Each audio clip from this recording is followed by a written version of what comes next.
Vous êtes ministre de l'Information et de la Communication. Vous réglementez les médias à la fois publics et privés.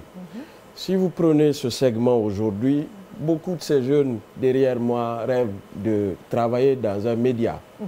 Il y a si je me trompe, les dernières statistiques, il y a une cinquantaine de radios, peut-être quelques télés et des sites internet à foison et une centaine de sites internet qui sont créés et qui diffusent l'information aujourd'hui. Toutes choses. Maintenant, mais ceux qui les font, par exemple, le ministère, prenons le public d'abord. Les journalistes que vous avez, est-ce que dans votre programme, vous avez prévu d'investir sur les journalistes, sur leur qualification en termes de capital humain pour qu'ils aient le niveau requis de pouvoir compétir avec ces médias privés ou alors avec des médias d'autres États? Comment vous gérez ces deux aspects?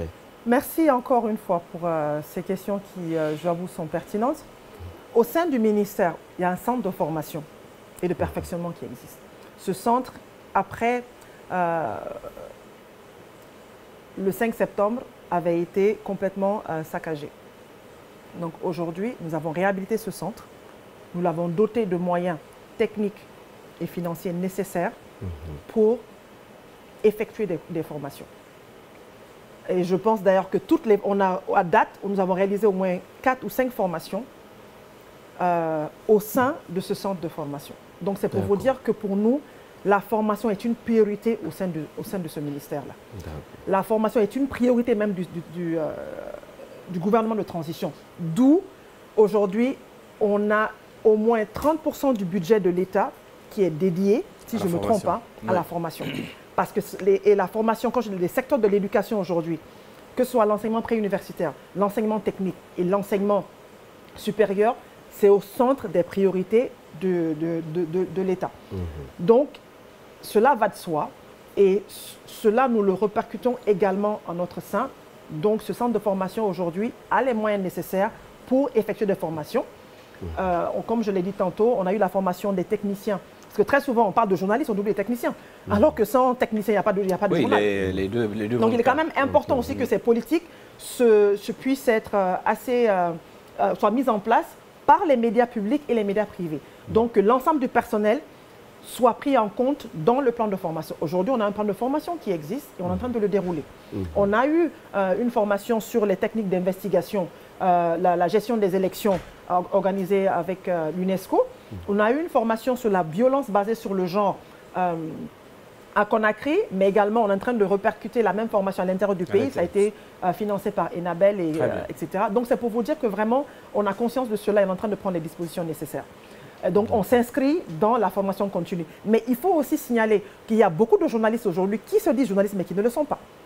À l'intérieur du pays, il y a des gens qui exercent la fonction de journaliste mais qui n'ont reçu aucune formation de base de journaliste. Comment décanter tout ça alors? Ils sont en général, la majorité sont recrutés par des médias de services privés, par exemple, à l'intérieur du pays. Et nous, on n'a pas forcément la même, on n'a pas, la gestion d'un média privé ne relève pas de nos compétences. Nous, tout ce que l'on peut faire, c'est leur expliquer que ce n'est pas normal et lorsqu'on a des séances de formation, les inviter parce que nous prenons la peine de le faire. Lorsque moi j'organise une formation au centre de formation, je demande au directeur du centre de formation d'écrire aux différents médias pour qu'ils désignent eux-mêmes les journalistes, pour ne pas nous mêler de la gestion interne de ces médias. Mais si on nous envoie des gens qui n'ont pas de formation de base, vous comprenez, c'est quand même assez difficile à tourner en fait. Parce que si les gens, c'est comme si on disait j'apprends à un infirmier comment faire la piqûre alors qu'il n'a pas appris ça à l'école, excusez-moi, il y a quand même un souci. Subvention de l'État. Personnellement, je suis contre. Et je vous l'avais dit déjà avant qu'on entame cette émission, au moment où on préparait. Je suis contre qu'on continue de subventionner les médias. Vous savez, c'est pour ça qu'on a mis, encore une fois, en termes de refondation, le FADEM, qui est le Fonds d'appui de développement aux médias. Parce qu'un média demande de lourds investissements. Et peu importe la subvention qu'on mettra à disposition, ça ne suffira pas. Pourquoi? Je m'explique. Tous les jours, on a de nouvelles demandes de création de nouveaux médias. Tous les jours. Sur la table. Donc, les gens veulent... Parce que les gens pensent que c'est seulement avoir un émetteur et puis une console. Ça, c'est pour la radio. Il suffit de cela pour commencer à lancer son média. Alors que le média, aujourd'hui, on parle de nouvelles on parle de technologie de l'information. Donc, ça demande d'être à la pointe de la technologie, donc des investissements continus et pérennes, et des investissements très lourds. Une caméra 4K varie de 2 000 à plus de 15 000, 30 000 euros, une seule caméra.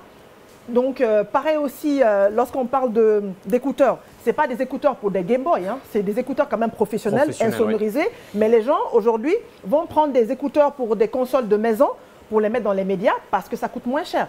C'est pour vous dire qu'on est conscient de tous ces problèmes-là et que avoir une subvention n'est pas pérenne et n'est pas forcément la solution au problème aujourd'hui des médias. Donc, il faut trouver d'autres solutions palliatives. Et d'ailleurs, ce qui est constaté, c'est que certains médias existent juste quand il faut donner les subventions. Alors, dernier temps de parole pour Mohamed. C'est pas moi qui l'ai dit, hein, oui. Ça c'est vous qui l'avez dit. Oui, j'assume, j'assume.